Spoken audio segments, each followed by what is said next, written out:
গ্যাসের মূল্য যেটা লেখা আছে ওই সার্কুলারে ওইটাই হইতে হবে।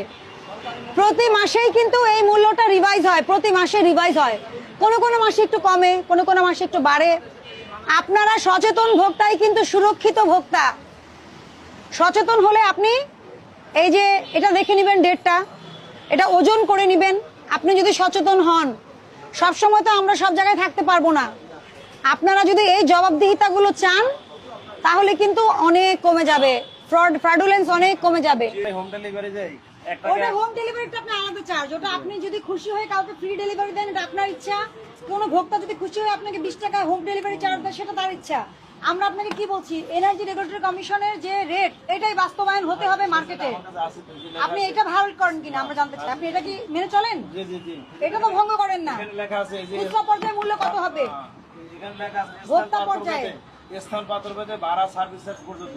আমরা যদি এই আপনি গ্যাসটা আমার কাছে কথা দেই বুঝেননি। তাহলে তো 50 টাকা সার্ভিস চার্জ নেব। খুচরা বিক্রয় মূল্যটা আপনি ঠিক আছে কিনা সেটা বলেন, আর সার্ভিস চার্জ তো আলাদা।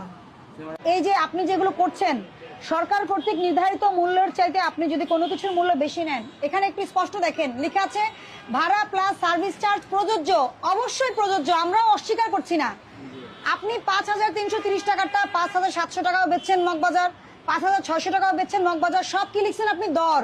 আপনি কোথাও ভাড়া কত টাকা উল্লেখ করেননি। এটা সুস্পষ্ট হতে হবে।